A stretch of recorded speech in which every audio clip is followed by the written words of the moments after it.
World Skills ASEAN Manila 2025 ating tatalakayin kasama sina TESDA Undersecretary Vidal Villanueva, Sir David Bungalyon, Executive Director ng National Institute of Technical Skills Development at Technical Head ng World Skills ASEAN Manila 2025, at si Engineer Juvencio Ferrer Jr., Head Technical Delegate ng World Skills ASEAN Manila 2025. Magandang tanghali po sa inyo at welcome sa Bagong Pilipinas Ngayon.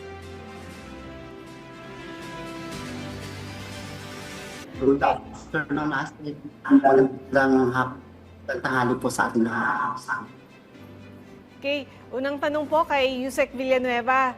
Para sa inyo, sir, ano po yung kahalagahan ng pag-host ng Pilipinas ng World Skills ASEAN 2025 o ASEAN Manila 2025 sa ating technical, vocational, education and training sector?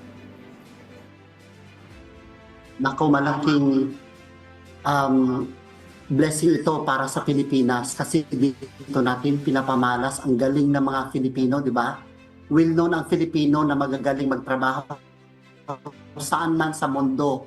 So itong pag-host natin sa World Skills ASEAN Manila 2025, pinapakita natin dito aside sa galing ng Pilipino at galing ng Pilipinas, pinapakita din po natin ang hospitality ng ating pagiging Filipino.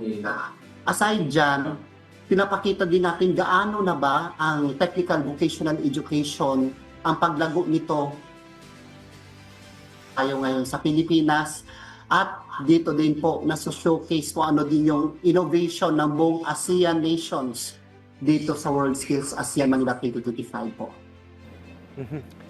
Yusek, sa anong paraan matutulungan ng kompetisyon ito ang TESDA na itaas ang kalidad at antas ng kasanayan ng mga Pilipino para maabot natin yung global standards?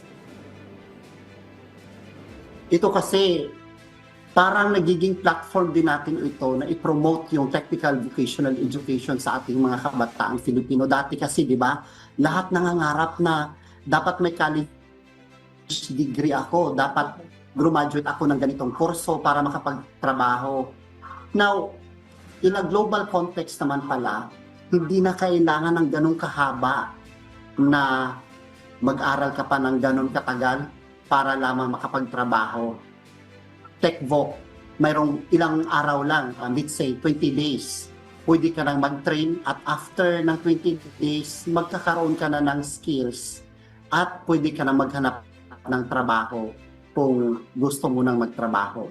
For instance, welding. Napaka-short ng period ng training ng welding. After mong matrain, pwede ka na maghanap kasi buong mundo, shortage tayo sa mga welders. So, yan lang po ang isa sa example na pwede kong maibigay ngayon, sir. Para naman kay Sir David, ano po yung mga pinakamahalagang preparasyon na isinagawa ng TESDA at ng organizing team para matiyak yung maayos na daloy ng World Skills ASEAN Manila 2025? Magandang hapon po sa ating lahat. Ito na siguro ang sinasabi naming pinaka magandang preparation natin compared to our previous participation sa mga previous ASEAN Skills Competition. So ang ginawa natin po ay kinulong natin ang ating mga competitors ng mahigit 3 buwan dito sa training camps natin at sinanay natin sila sa kanilang skills, providing also them with the appropriate knowledge. At hindi lang po sa skills, tinulungan din natin sila sa kanilang mga behavioral aspect para masabi natin na handang-handa po sila emotionally, intelligently, at sa kanilang skill. Sir David, ano naman po yung papel o role ng National Institute of Technical Skills Development sa pagsasagawa ng kompetisyon at training ng mga kalahok? Well, ang role ng aming opisina ay kami po ang inatasan na in charge para sa training ng ating competitors at saka tumulong dito sa pamamahala ng skills competition mismo sa management ng competition aspect ng World Skills na ito. Okay. Kay Engineer Ferrer naman, sir, bilang technical delegate, paano ninyo tiniyak yung lahat ng standards at rules ng World Skills ay nasusunod sa bawat skill competition?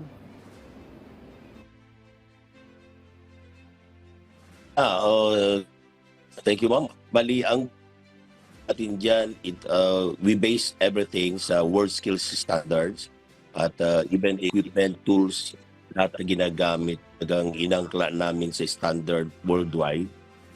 Ito yung ating ginagawa ngayon. Sinasanay na sila, isinanay natin sila upang na sa ganun ay talagang ma-upgrade mga manggagawa, ating mga would-be workers para sa ganun sila ay maging akma doon sa pangangailangan ng industriya. Engineer Ferrer, ano naman po yung mga ano ang mga naging pinakamalaking hamon sa technical na aspeto ng paghahanda at paano niyo po ito nalampasan? Well, sa namin nung una, siyempre, kasi yung paghahanda ay unang-una, kagaya ng aming parating sinasabi, hindi lang naman ito patukol sa mga bawat manlalaro o mga skilled work natin na ilaban natin, kundi iniahanda din natin siyempre yung ating pong pag-host ng ating pong World Skills ASEAN Manila. With the help of our other agencies, nagkatulong po tayo, tinulungan nila tayo at para maisagawa how to do protocols sa ating po mga VIPs na pumapasyal dito sa ating mga bisita. And everything, even how we do things sa kanilang mga ability, gawa talaga yon. And yung sa mga ating mga skilled mga competitors naman natin, talagang hinimay nila. Sabi nga ni 3 months silang hinown income yung training na ginawa. But prior that, merong ginawa ng pagsasanay sa kanila o pagpipili. At the provincial level, sila yung naging inilaban natin sa regional level.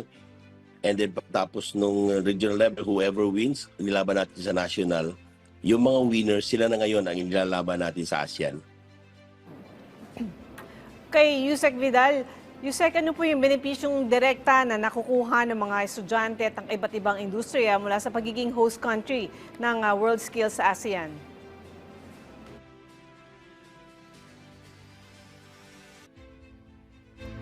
Nawawala yata Ayan. signal po, Asek. Ano nga yung tanong mo, ma'am? Opo, ano po yung pinaka-benepisyo na nakukuha o makukuha ng mga estudyante at iba pang industriya mula sa pagiging host country ng World Skills sa ASEAN? Dito kasi sa pag-host natin sa World Skills ASEAN, makikita natin aside sa galing ng mga neighboring countries natin, makikita din natin na kaya pala makipag-compete ang ating mga kabataang Filipino sa ating mga neighboring countries. Aside from that, with this world skills, 32 skills area kasi ito, Ma'am Asik eh.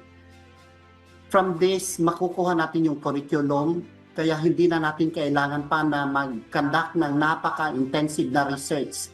Kasi yung international standard at saka yung approved ng ASEAN standard dito sa world skills, pwede na natin gamitin yon para i-elevate at i-review yung mga existing training regulations at mga competency standards na ginagamit natin sa pagtitrain ng ating mga kabataan dito. Aside from that, makikita mo din na ito yung pinaka-latest na innovation ng mga industries kasi ito na yung ginagamit natin sa buong ASEAN at ito din po, the same din po ang ginagamit sa World Skills International. Yusek, paano naman po makakatulong ang... Qualifications din po ito. Sorry. So, yun yung pinapangarap ni Secretary Kiko Benitez, Ma'am Asek, na iangat natin ang antas ng ating mga trainings. Hindi na lamang tayo sa NC1 and NC2. Dapat magkaroon na tayo ng national certification, NC3, NC4, and NC5. With these world skills, sa tingin ko po, magiging positive na yung response natin dito at kakayanin na natin na mag-elevate into higher level qualifications dito sa Pilipinas po. Yusek, paano naman po makakatulong ang event na ito para palakasin yung partnership naman ng TESDA sa iba't ibang sektor gaya ng academia at ASEAN counterparts? Nakikita natin dito sa pagdaos natin ng World Skills ASEAN Manila ngayon, sir, na hindi lang to kayang gawin kung si TESDA lang. With the issuance of Administrative Order number 34, inaatasan ng ating mahal na Pangulo ang lahat ng mga agencies tulad ng DOLE, Department of Agriculture, DepEd, DFA, DOH, DILG, DPWH, DTI, DOTR, DOT, MMDA, PNP, Bureau of Customs and Immigration na magkaisa para ipakita kung ano yung kaya ng Philippines. Kaya nangyari na ito. Pagdating naman po sa paghanda natin sa mga equipment and tools na gagamitin for the competition proper, nandyan din po ang ating mga industries dito, local industries and international or foreign industries. Tumulong din po para mailagay natin kung ano yung mga latest na technology na kakailangan sa competition. Kaya this is also a way, kung makapunta kayo, makikita ninyo na ang dami palang tumutulong na mga industries. It's just a matter of approaching or to really engage these industries to be part of our efforts para maiangat ang antas ng TVET sa buong Pilipinas po. Balikan ko naman po si Sir David. Sir David, sa dami ng 32 skill areas na itinampok, alin po sa tingin ninyo yung pinakamalakas ang laban ng Team Pilipinas at bakit po? Yeah, we are hoping against hope, but base po sa ating mga preparation at nakikita natin sa unang araw at ito ngayon, pangalawang araw ng competition, we are expecting and hoping na dito sa mga makabagong technology, doon tayo makakuha ng gold like itong Industry 4.0, itong Internet of Things, sa electrical installation maintenance, and also doon sa tourism sector like yung cookery. Ito yung mga areas at iba pang other areas. Ito yung mga areas na sana dito tayo makakuha ng gold. Mataas po ang aming expectation dito sa areas na ito. Sir David, ano ang mga emerging skills na ipapakita o isasama sa competition ngayong taon? Yung mga emerging skills ngayon, ito yung mga Industry 4.0 skills, mga digital skills, like ito nga nasabi ko, cybersecurity, itong Internet of Things, mga cobot, robotics, mechatronics, itong cybersecurity. Ito yung mga bagong competition areas na sinama natin. Kaya itong competition natin ngayon ito ay pinakamalaki compared to the previous Asian Skills Competition. Kasi yung noon, previously, that was conducted in Singapore, mga 25-26 areas lang. Pero ito na yung pinakamalaking Asian competition kasi 32 skills areas tayo. Kay Engineer Ferrer po ulit, Engineer, paano ninyo sinanay at inihanda ang mga Filipino competitors para makasabay sa pinakamahuhusay na kalahok mula sa iba't ibang bansa sa ASEAN? Bali ang ginawa natin diyan, talagang pinili talaga sila. We are ranging from sa ASEAN level. So ang ginawang nationwide, ginawa nating pagpili. And everyone representing their regions, nagkaroon sila competition sa national. Ngayon, ang is picture na para maakma yung kanilang katawan, kung malamig yung area nila. So, kaya aside from the skills na talagang inayos, ay even yung kanilang physical, emotional, meron silang ginagawa daily, meron silang exercise para na sa ganon maging fit to compete. Yun ang ginawa namin sa kanila. Engineer, ano naman po yung long-term legacy na gusto ninyong maiwan ng World Skills ASEAN Manila 2025 para sa susunod na henerasyon ng skilled workers sa bansa? Ang gusto natin ditong ang gusto natin gawin dito actually, sir, is hindi lang just a mere competition itong world skills sa atin. Ang kapalit nito ay pagyabong ng mga magagandang kurso para sa mga matataas na uri ng mga programa na pwede nating maibigay. Ito yung tawag na ni Yusek kanina na higher level skills. Ay itatransform. Oo. Ayan. Yeah. Nandiyan pa ba sila? Napuputol si engineer. Okay. Naputol yata si RD Jovin. Oo. Mensahe niyo na lang po. Itatransform namin ito sa curriculum, and pagkatapos niyan ay ituturo namin ng ihanda namin ng mga trainers, gagawa kami ng mga kurso at ito yung ilalabas namin sa mga regions. This will make us help and widen the range ng paggawa ng mga makabagong mga skilled workers natin, higher level qualifications, at ito yung kailangan ng industriya natin worldwide. Alright. Mensahe niyo na lang po, sir, sa ating mga kababayan. Unahin natin si Sir David. Yeah. Sa ating mga kababayan, inanyayahan namin kayo na manood dito sa ating First ASEAN Manila 2025. This is a very rare opportunity. Ito lang po. This is the second hosting that we have since 1997 para suportahan ng ating mga competitors. And makikita nyo dito na ngayon, TVET is no longer a second-class education, pero ito ay ito ngayon yung option.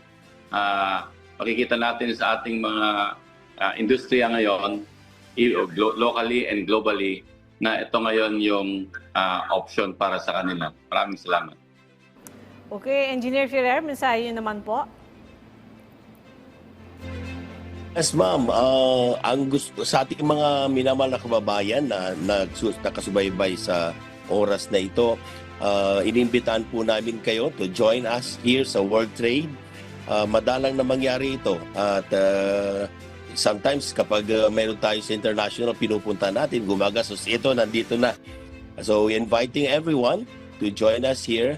At sabi nga parati ng ating minamahal na presidente, at ang ating National Secretary, sabi niya, skills is the currency of the 4th and 5th Industrial Revolution.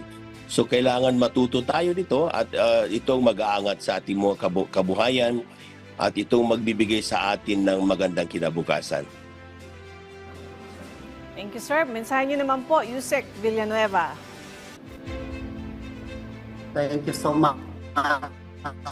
Asek, gusto ko pong anyayahan ang lahat ng mga educators po from DepEd, sa mga TVET institutions, sa mga state universities and colleges sa buong Pilipinas. Halina kayo dito sa World Trade Center, dito sa Pasay City at manood. Tingnan nyo kung ano ba yung mga latest innovation at makinig din po kayo sa mga TVET forum na ginagawa dito sa ating events. Ang dami-dami nyo po makikita dito at malalaman nyo din po na ito na pala ang latest ngayon. Kaya come to World Skills ASEAN Manila para hindi na kayo ng ibang bansa at manood ng international event. Nandito na po sa atin. Maraming salamat po sa inyong oras, TESDA Undersecretary Vidal Villanueva. Sir David Bongalion, Executive Director ng National Institute of Technical Skills Development at Technical Head ng World Skills ASEAN Manila 2025, at si Engineer Jovencio Ferrer Jr., Head Technical Delegate ng World Skills ASEAN Manila 2025.